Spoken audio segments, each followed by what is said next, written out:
भागवत चर्चा में आप सबका एक बार फिर स्वागत है। मित्रों, परम तत्व को जानने के दो तरीके हैं। एक है योग का मार्ग और एक है विज्ञान का मार्ग। योग का मार्ग है जोड़ के देखना, समग्र में देखना, और विज्ञान का मार्ग है तोड़ के देखना, विखंडित करके देखना, विश्लेषण करके जानना। योग संश्लेषण करता है। पूरब की, खास करके भारत की जो दृष्टि रही है ज्ञान को प्राप्त करने की, उसकी दृष्टि सकारात्मक रही है, इसलिए वो योग की तरफ किया। और पश्चिम की प्रवृत्ति विध्वंसात्मक रही है, हिंसात्मक रही है, इसलिए उसने चीजों को तोड़ तोड़ के जानने की कोशिश की।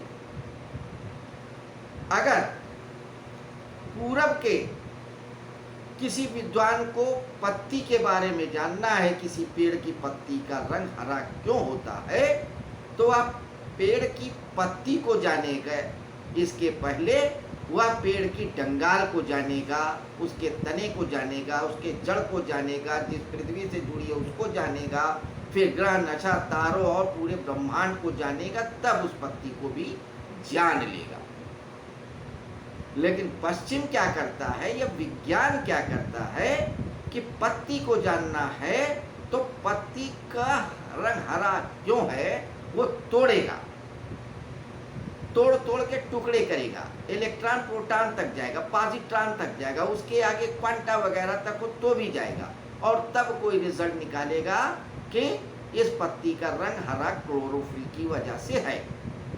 हो सकता है उस धारणा को भी बाद में बदल दे, और हो ही रहा है। विज्ञान रोज अपनी ही धारणा को झुठला देता है, नई नई धारणाएं आ जाती हैं, नए नए सिद्धांत आ जाते हैं। जबकि योग में जो एक बार सिद्धांत निश्चित हो जाता है वो हजारों हजार के लिए निश्चित ही रहता है, वो अटल ही रहता है, बदलता ही नहीं। हमारे यहाँ देख लीजिए, जो कणाद मुनि ने वैशेषिक दर्शन में बता दिया अकाट्य है, कपिल मुनि ने सांख्य में जो कह दिया कोई तर्क उसको काट नहीं सकता है। न्याय दर्शन में गौतम मुनि ने जो सिद्ध कर दिया वो सिद्ध कर दिया, कहीं उसमें कोई गुंजाइश नहीं होती कि रत्ती भर भी उसमें कोई परिवर्तन किया जाए, क्योंकि वो संश्लेषण करके जाना जाता है, ब्रह्म को जाना जाता है, फिर सूक्ष्म को जान लिया जाता है। इनका मानना है पूरब का कि यथा पिंडे तथा ब्रह्मांडे, ब्रह्म को जान लोगे तो सबको जान लोगे। पश्चिम क्या कहता है, सूक्ष्म को जानोगे तो सबको जानोगे, पहले खंड को जानो तो पूर्ण को जानोगे। इसलिए विज्ञान अभी बहुत दूर तक नहीं पहुंचा, हो सकता है कभी पहुंच जाए, पर अभी तो संभावना नहीं दिख रही। अब कहना यह है कि भारत चूंकि सब चीजों को जोड़ के देखता है, योग करके देखता है, चाहे आत्म तत्व हो चाहे परमात्म तत्व हो, योग करके ही देखता है। और कहता भी है हर चीज योग ही है, योग के सिवा हमारी कोई आइडेंटिटी ही नहीं है। खंड में तो हमारी कोई आइडेंटिटी हो ही नहीं सकती। अब सपोज आपके पास एक पेन है, उदाहरण के लिए, अब उस पेन का ढक्कन अगर हटा दिया जाए, पेन को आप कहते हैं आपका है या कहते हो मेरा पेन है। अब पेन का ढक्कन हटा दे, कहते हैं ये पेन किसका है, तो भी कहोगे मेरा है। ढक्कन नहीं है, कुछ कम हो गया, लेकिन फिर भी आप कहोगे ढक्कन मेरा है। अब उसकी टंकी हटा दो, कहें अब ये क्या है, कहें ये मेरे पेन का हिस्सा है, थोड़ा हिस्सा है। फिर रिफिल हटा दो, क्या बचेगा, शून्य बचेगा। आपका पेन कहाँ गया? कहीं नहीं है। तो जो आपका पेन है वो ढक्कन, रिफिल, टंकी, उसमें लगी क्लिप, सब कुछ का योग है, स्याही का भी योग है। और अगर पेन में सब कुछ है और चल नहीं रही है तो भी पेन नहीं है, तब भी वो एक खिलौना है। तो उसकी उपयोगिता भी हो, सब कुछ होना चाहिए, योग है। ऐसे ही सब चीजों, वस्तुओं के बारे में जानो, व्यक्तियों के बारे में। हम लोग योग ही हैं, सब कुछ योग ही है। तो खंड को जानना है तो योग करके जानना होगा। इसीलिए भगवद गीता में जितने भी अध्याय हैं उनके नाम में योग जुड़ा हुआ है। सांख्य योग, अर्जुन विषाद योग, सांख्य योग, कर्म योग, भक्ति योग, अक्षर ब्रह्म योग, जो भी चैप्टर है सबके आगे योग जुड़ा है। अगर जोड़ के नहीं देखोगे तो नहीं जान पाओगे। तो पहले ब्रह्मांड को जानो तो ही खंड को जान पाओगे, पूर्ण को जानोगे तो ही सूक्ष्म को जानोगे, हिस्से को जानोगे। इसीलिए कहा भी है, ओम पूर्णमदः पूर्णमिदं पूर्णात् पूर्णमुदच्यते पूर्णस्य पूर्णमादाय पूर्णमेवावशिष्यते। यानी कि पूर्ण से पूर्ण ही निकलता है, पूर्ण से में पूर्ण ही समा जाता है। तो उस पूर्ण में से जो पूर्ण है, जो योग है, उसका अलग ही नहीं कर सकते हो। अगर मछली चाहे कि हम सागर से अपने हिस्से का पानी हटा दें तो क्या हटा सकती है? नहीं। पानी अगर, मछली अगर सागर को पानी से हट के जानना चाहे तो क्या जान पाएगी? जान ही नहीं पाएगी, अस्तित्व ही नहीं रहेगा, कोई कारण ही नहीं। तो आपका और हमारा व्यक्तित्व, अस्तित्व, सब कुछ उस ब्रह्म के अंदर ही है, समाहित है, उसी का योग है। इसलिए हमको उस परम सत्य को योग करके ही जाना जाएगा, जाना जा सकता है। इसलिए बार बार भगवान श्री कृष्ण ब्रह्म की बात करते हैं, परम तत्व की बात करते हैं, तोड़ के बात ही नहीं करते हैं। अर्जुन का कहना था कि ये जो मेरे अंदर पाप बोध है, संशय है, दुख है, तकलीफ है, ये सोच रहा हूँ मैं इसको मारूंगा तो पाप लगेगा, फलाना फलाना जो भी कह रहे हैं, तो इसलिए वो सिर्फ संशय का उत्तर नहीं दे रहे हैं, क्योंकि कृष्ण जानते हैं कि सिर्फ संशय का उत्तर नहीं दिया जा सकता। संशय तभी निकलेगा जब संशय से संबंधित संपूर्णता को देखेगा, जब उस युद्ध और युद्ध में लड़ने वाले लोग, मरने वाले योग, उसका कारण, जहाँ युद्ध हो रहा है, सब कुछ का योग करके नहीं देखोगे तब तक उस संशय को भी नहीं जान पाओगे। तो इसलिए बार बार ब्रह्म की बात करते हैं, परम तत्व की बात करते हैं। अब परम तत्व को भी उन्होंने बताया इस अध्याय में, पिछले में भी बताया था कि दो प्रकार के हमारे स्वरूप हैं, एक परा और एक अपरा। एक अपरा वो जो इंद्रियों की समझ में आता है, अनुभव में आता है, और परा वो जो नहीं समझ में आता है। तो कृष्ण कहते हैं हमारा जो मुख्य स्वरूप है, पराशक्ति, जो हमारी शक्ति है, उसको आप ध्यान और योग के द्वारा जान सकते हैं, निराकार ब्रह्म में भी और साकार में भी। तो निराकार ब्रह्म के बारे में पिछली बार बताया, पिछले श्लोक में, कि आप अपने सारी इंद्रियों के द्वारों को बंद कर लें, मन को हृदय में स्थापित कर लें, अपनी प्राण ऊर्जा को ब्रह्मरंध्र में रख करके ऊपर ले जाएं और इस तरह से परम तत्व का अनुभव कर लें। यह ज्ञान मार्ग है,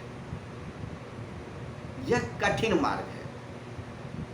इस मार्ग पे चलना हिमालय पे चलना है, बिना ऑक्सीजन सिलेंडर के, बिना किसी सहायता के। दूसरा मार्ग है भक्ति का मार्ग। ये सहज मार्ग है, सरल मार्ग है। कई बार चर्चा में कहा, सिर्फ इसमें समर्पण की आवश्यकता होती है। आप अपने इष्ट, अपने देव, अपने आराध्य के प्रति समर्पण कर दो, बस। बाकी फिर वो जो बुद्ध पुरुष है, जो गुरु है, जिसके सामने आप समर्पण किया है, जो इष्ट है, उसका काम है, वो आपको ब्रह्म के तरफ ले ही जाएगा, उसी का अनुभव कराएगा। तो इस श्लोक में इसी बात को कह रहे हैं के श्लोक पे, भगवत गीता के 8वें अध्याय के 14वें श्लोक पे। कल हमने 12 और 13 श्लोक पे चर्चा किया, विस्तार से किया, बहुत विस्तार नहीं लेकिन फिर भी विस्तार लेके किया। तो आइए अब 14वां श्लोक देखते हैं। 14वां श्लोक क्या कहता है? कहता है अनन्य चेता सततम यो माम स्मृति नित्यशा तस्याहं सुलभा पार्थ नित्य युक्तस योगिना।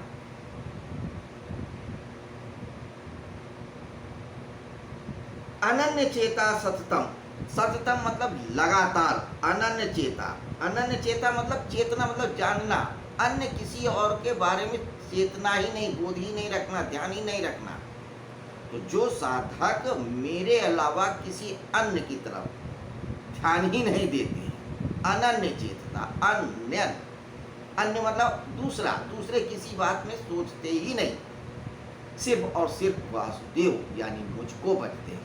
अनन्य चेता सततम और लगातार, बिना रुके, एक धारा है जो चलती रहती है सोहम की, अजपाजप होता रहता है, आपका भाव उसी परमात्मा की तरफ लगा रहता है, उसी बात को कह रहे हैं। तो जिसका ध्यान हर वक्त उस परम सत्ता के साकार रूप में लगा रहता है, सततम यो माम स्मृति नित्यशा, जो मुझको नित्यशा हर वक्त भजता रहता है, स्मरण करता रहता है, बोधपूर्वक, मैकेनिकली नहीं कि ऊपर से जप रहे राम राम कृष्ण कृष्ण हरे कृष्ण हरे, अंदर कुछ और चल रहा है, दुकान है, मकान है, स्त्री है, घर है, दौलत, कुछ भी नहीं,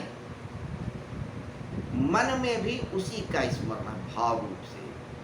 तो जो सतत मुझी को भजता रहता है, तस्याहं सुलभा पार्थ नित्य युक्तस योगिना, तो उसको ये पार्थ मैं बहुत सुलभ हूँ, आसानी से प्राप्त होने वाला हूँ, क्योंकि मैं सर्वज्ञ हूँ, सर्वव्यापी हूँ, इसलिए जो मेरी को भजेगा, नित्य सब भजेगा, वो मुझी को प्राप्त हो जाएगा, मेरे ही जैसा हो जाएगा। तो भक्ति योग की एक तरह से नींव रख रहे हैं। भगवत गीता का 12वें अध्याय में भक्ति योग के बारे में अलग से बताया है, लेकिन फिलहाल इतना ही है कि वो इशारा कर रहे हैं कि भक्ति ही अल्टीमेट है। ज्ञान योगी भी आगे चल के परम का अनुभव करके भक्त ही बन जाता है, और भक्त तो पहले से ही भक्त होता है। हाँ, एडिशनल ये हो जाता है कि वो ज्ञान योगी भी हो जाता है, सब कुछ जान भी जाता है। तो एक तरफ वो भक्त है जो कुछ ना करके सिर्फ समर्पण करके सब कुछ जान भी लेता है, सब कुछ पा भी लेता है।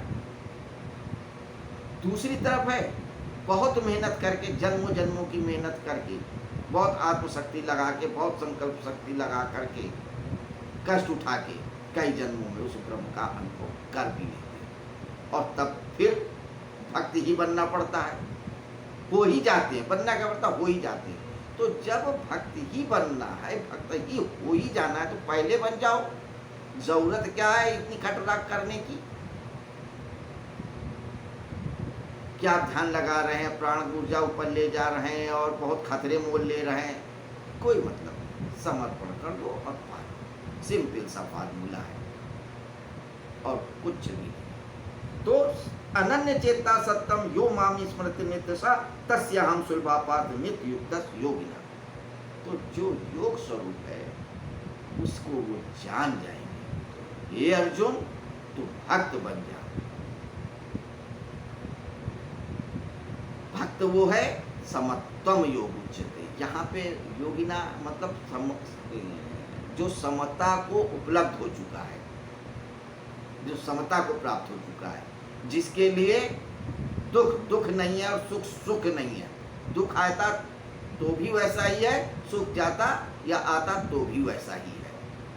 हर स्थिति परिस्थिति में सम है, जाड़ा गर्मी बरसात मान अपमान अच्छा बुरा सब में समान है। समत्वम योग उच्यते। तो जो समता को उपलब्ध हो चुका है, जो भक्त हो करके मुझे सदा स्मरण करता है, वो मुझको आसानी से प्राप्त हो जाता है निसंदेह। तो ये थी मित्रों 8वें अध्याय के 14वें श्लोक पे चर्चा। कल हम फिर मिलेंगे और इस 8वें अध्याय अक्षर ब्रह्म के बारे में जानेंगे कि भगवान श्री कृष्ण अर्जुन को क्या बता रहे हैं। तब तक के लिए नमस्कार, शुभ रात्रि।